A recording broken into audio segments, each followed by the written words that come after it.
Hello everyone, this is Utkarsh Shukla from Utkarsh education.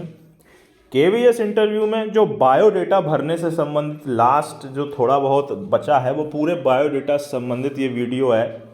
एक बार 10-15 minute में इसको समझ लीजिए, जिससे आप अपना बायोडेटा तुरंत भरें। एक दो बार रिवीजन करके उसको छोड़ दें और उस पर ज़्यादा फोकस ना करें, वरना आप उसी टेंशन में पागल हो जाएंगे।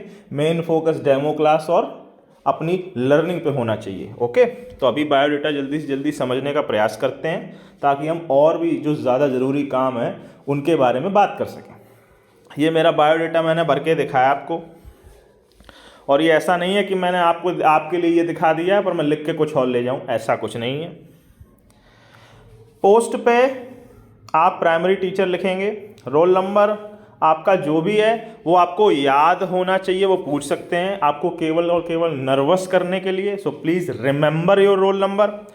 कैटेगरी जो एप्लीकेशन फॉर्म में हो या जो कैटेगरी आपकी इंटरव्यू लेटर में लिखी हो वो आपको वहाँ नोट करनी है। उसके बाद आइए अपन देखते हैं बाकी। नेम में आप ऑब्वियसली अपना नाम लिखेंगे। अब यहाँ मैंने कैपिटल लेटर्स में ऑल कैपिटल में लिख दिया, तो उसके पीछे ज़्यादा परेशान मत होना। आप ऑल कैपिटल में लिखो, ऑल स्मॉल में लिखो, उससे टेंशन ज़्यादा मत लेना। देखो उसके बारे में ऐसे करके भी लिख सकते हो, पहला अल्फ़ाबेट कैपिटल, बाकी नॉर्मल, उसकी टेंशन मत, इन सब चीज़ों में ज़्यादा नहीं घुसना। एड्रेस फॉर करस्पॉन्डेंस जो आपका इंटरव्यू लेटर में अगर हो वो लिखिए, एप्लीकेशन फॉर्म में हो वो लिखिए। Date of birth, common sense आपको लिखनी ही है। एड्रेस ऑफ करस्पॉन्डेंस से संबंधित एक नॉलेज याद रखिएगा कि आपके एड्रेस में जो भी मोहल्ला और सिटी मेंशन्ड है उसके बारे में थोड़ा तो अपनी सिटी के बारे में पढ़ के जाना, ठीक है। आपकी जैसे जो हॉबी आप आगे चल के इंट्रो में बताने वाले हैं उसको अपनी सिटी से जोड़ने का पूरा प्रयास करिएगा, ठीक है। डेट ऑफ बर्थ आपकी अगर कोई ऐसी है तो उस दिन कोई नेशनल डे हो, इंटरनेशनल डे हो, वो आपको याद रखना है। ये चीज़ हालांकि आपको इंटरव्यू के हफ्ते के हर दिन वाले भी याद रखनी है। जैसे मेरा 4 नवंबर को है, तो अब 1 नवंबर से लेके 5-6 नवंबर तक के जो इम्पोर्टेंट डेट हैं वो मुझे याद होने चाहिए, उस दिन क्या है, क्यों है, क्या है वगैरह।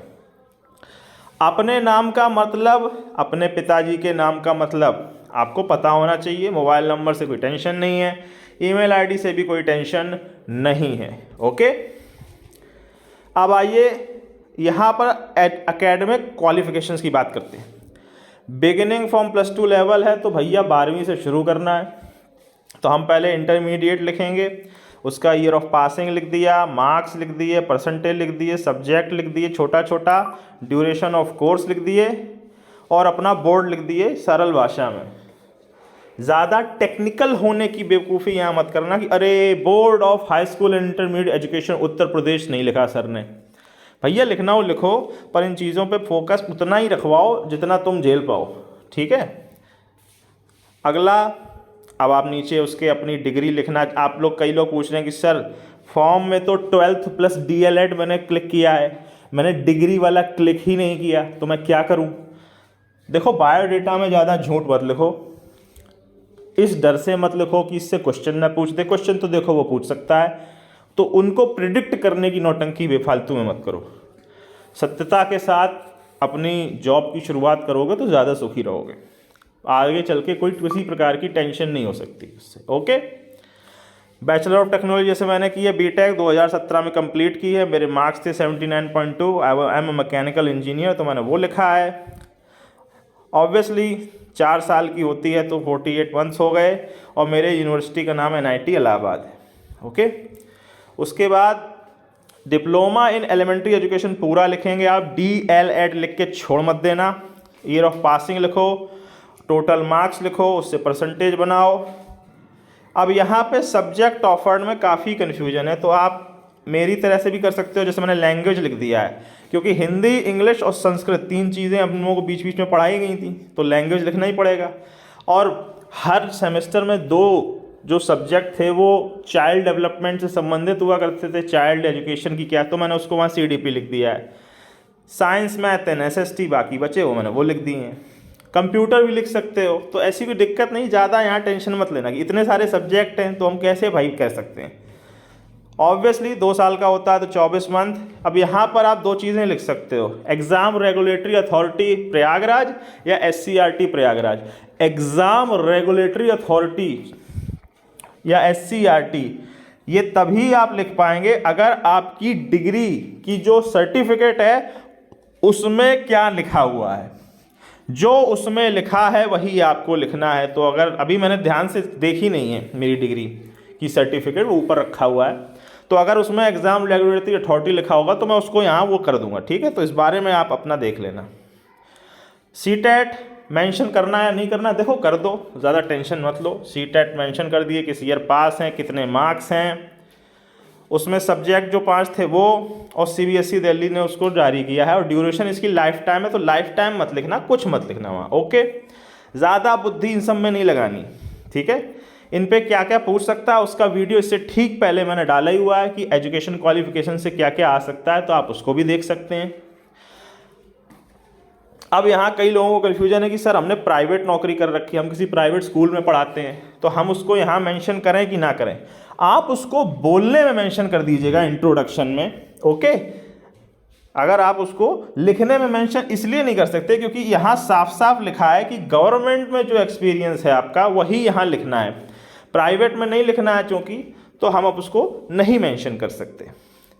उसके बाद डेट और सिग्नेचर ऑफ द कैंडिडेट, ठीक है। स्पेशल अचीवमेंट जैसे मैंने यहाँ उन्हीं की लिखी है जिनका सर्टिफिकेट मैं प्रोवाइड करा सकता हूँ। अचीवमेंट्स तो ठीक ठाक हैं अपने पास ज़िंदगी में, पर इन 3 के सर्टिफिकेट भी रखे हुए हैं। जैसे CCC अपन ने सर्टिफिकेशन ले रखा है। 8वीं में एक एकीकृत एग्ज़ाम होता है उत्तर प्रदेश में, तो उसमें जो अपनी ओवरऑल रैंक ऑल स्टेट में सेकंड आई थी, एक तो वो उसका सर्टिफिकेट रखा हुआ है। और इंटरमीडिएट में अपन पूरे अपने डिस्ट्रिक्ट में टॉप 10 में थे, तो उसका चूँकि DM टॉप 10 को सम्मानित करते हैं, तो उसका प्रशस्ति पत्र वो भी सर्टिफिकेट ही माना जाएगा, क्योंकि उसमें लिखा हुआ है 10th रैंक, तो वो भी रखा हुआ है। तो मैंने अभी ये 3 लिखे हैं, और चूंकि मैंने ये 3 लिखे हैं तो ये मान के चलो कि मुझसे वो चूंकि एकीकृत मैंने लिख रखा है, तो वो क्लास 8 तक के तो क्वेश्चन पूछने वाला ही है बहुत ज़्यादा, तो वो मैं रट के जाऊँगा ही। तो अचीवमेंट ऐसे लिखना जिस पर जवाब दे सको, और जो लिखो उन पर पढ़ के भी जाना है, ओके। अब आओ सूटेबिलिटी की बात करते हैं। सूटेबिलिटी पे देखो अलग से वीडियो आएगा ही, उसकी टेंशन मत लो, लेकिन यहाँ भी सूटेबिलिटी सुन लो। देखो 2 प्रकार की सूटेबिलिटी आप नोट कर सकते हैं। कितने प्रकार की? 2 प्रकार की। पहली, चलो 2 छोड़ो, अपन जब अच्छे से पढ़ा ही रहे हैं तो हम अलग से वीडियो नहीं बना के इसी में समझा देते हैं पूरा। सूटेबिलिटी का पहला टाइप टेक्निकल समझाने लगो उसको, दूसरा इंस्पिरेशनल समझाने लगो, तीसरा इमोशनल समझाने लगो। जिसमें आइडियल ये है कि आप इन तीनों का मिला जुला कुछ वर्जन लिखें, इन तीनों के प्रति, इनमें से एक के प्रति लेकिन आपका झुकाव भी दिखना चाहिए, और वो इमोशनल नहीं होना चाहिए। टेक्निकल या इंस्पिरेशनल में से एक आपका थीम होगा सूटेबिलिटी का, जिसको आप सपोर्ट करेंगे इन तीनों के जरिए। जैसे अब मेरा आप सूटेबिलिटी पढ़िए। I was an engineer by trade. When I started teaching local kids, I was able to incorporate a lot of my experience into education. ठीक है, तो अब यहाँ से वो ये पूछेगा ना कि कैसे तुम इंजीनियरिंग का यूज़ करके बच्चों को पढ़ा रहे थे, तो वहाँ से एक क्वेश्चन निकलेगा जिसका मैं जवाब दूंगा, तो उससे मेरे मार्क्स आ सकते हैं, ठीक है।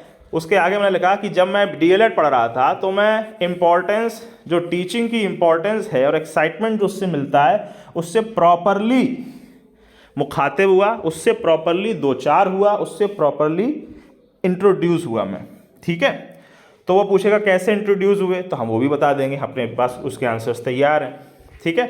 मैं टीचिंग प्रोसेस को इन्जॉय करता हूँ क्योंकि उससे मैं सोसाइटी पे डायरेक्ट इम्पैक्ट करता हूँ, और उन बच्चों को जो आगे चल के विश्व में, समाज में रहने वाले हैं, उन्हें उसके बारे में इन्फॉर्म करने के प्रयास करता हूँ, विच आई लाइक, ठीक है।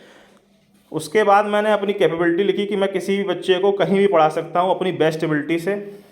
मैं एजुकेशन को इतना एंजॉय करता हूँ कि मैंने आज तक कभी एजुकेशन, जब तक मैंने पढ़ाना शुरू किया है जब से, तब से मुझे स्ट्रेस नहीं हुआ है, ठीक है। तो education doesn't give me stress, मैं अपनी इंजीनियरिंग का यूज़ करके उसमें और अच्छे से पढ़ा सकता हूँ। That's why I am better than majority of the people, क्योंकि शायद उनके पास वो एक्सपीरियंस ना हो जिसे मुझे जस्टिफाई करना पड़ेगा अपने आंसर में, वो मैं कर लूँगा। आप भी इसी तरह से कुछ सोचेंगे। तो मेरा जो है ये जो सूटेबिलिटी है ये टेक्निकल बेस पे मैंने बनाया है, जिसमें थोड़ा इंस्पिरेशन का मैंने तड़का लगाया है। ठीक है, ज़्यादा वेग, देखो कई लोग होंगे ना, तुम देखोगे भारी भारी शब्द, कॉम्प्रीहेंसिव अप्रोच से पढ़ाता हूँ सर मैं होलिस्टिक अप्रोच से पढ़ाता हूँ वगैरह वगैरह। देखो नॉर्मल जवाब होते हैं ये उनके लिए, तुमको प्रिसाइज आंसर देना है कि सच में कैसे पढ़ाओगे वो। ठीक है, तो वो लिखना और उसको एक्सप्लेन करने की दम रखना, सो ये तुम्हारा काम हो जाएगा। तो अभी सूटेबिलिटी ओवरऑल से संबंधित इतनी जानकारी अपने दिमाग में भरो। अपना बायोडेटा अभी जैसे ही वीडियो ख़त्म करो तुरंत